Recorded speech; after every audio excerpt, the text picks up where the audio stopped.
I believe that many of us were shown these documents over the years so that later we would talk about it. I mean, how can you keep the existence of extraterrestrials, if they were real, a secret? And how could anyone keep quiet knowing that they had seen documentation, official government documents labeled top secret, that expressed that these extraterrestrials were real and had visited this earth? I wanted to know just how true all of this was, and I began a program of research to find out if extraterrestrials were real. What I discovered was amazing. What I discovered, ladies and gentlemen, is that there has been a plan in existence to create an artificial extraterrestrial threat to this earth in order to create a one-world totalitarian socialist government.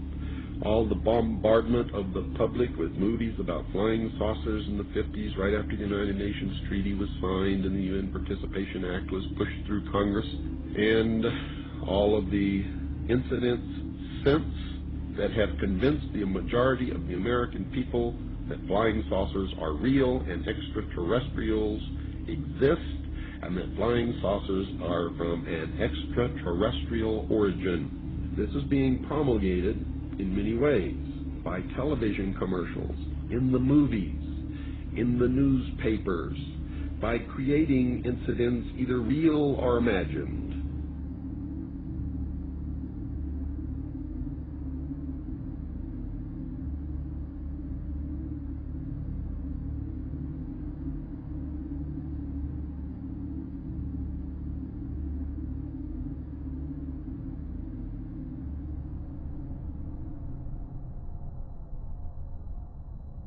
I mean, how can a nuts and bolts spacecraft, you know, two objects that are supposed to be made of metallic steel, fly into each other at thousands of kilometers an hour, become one object and then fly off in another direction? He says the UFOs do not seem to exist as tangible, manufactured objects. They do not conform to the natural laws of our environment. They seem to be nothing more than transmogrifications tailoring themselves to our abilities to understand. The thousands of contacts with the entities indicate that they are liars and put-on artists. The UFO manifestations seem to be, by and large, merely minor variations of the old-age demonological phenomenon.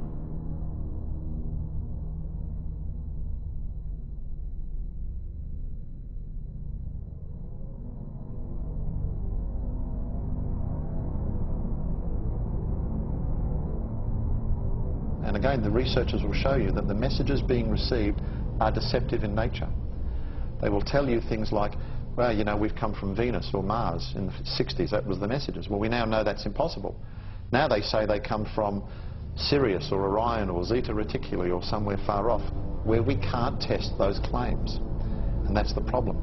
And some of the stories they've told us, like that, we know to be demonstrably not true. And if someone comes to you, Chris, and tells you a story and does all these things and says, I'm here to help you, but then does brutal things to you and then lies to you, then I don't think trust is a good place to start.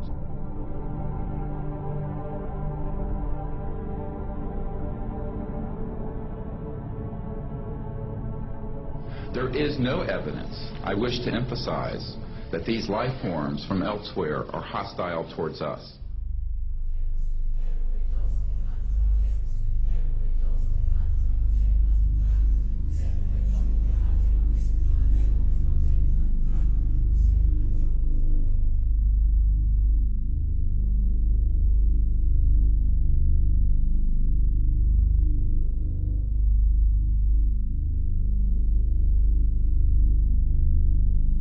Better way to implement a plan to bring about a one-world government than to create the possibility in the minds of the people of the world that we are being threatened from some other species, from some other planet, and do it in a way that if anybody questions it or challenged it or wants to talk about it publicly, that they are ridiculed.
My mind balked at the idea of believing that maybe all of my friends and all the bloods, innocent blood spilled by all my friends, and they had died at the hands, and the altar of corporate greed by a bunch of occultists.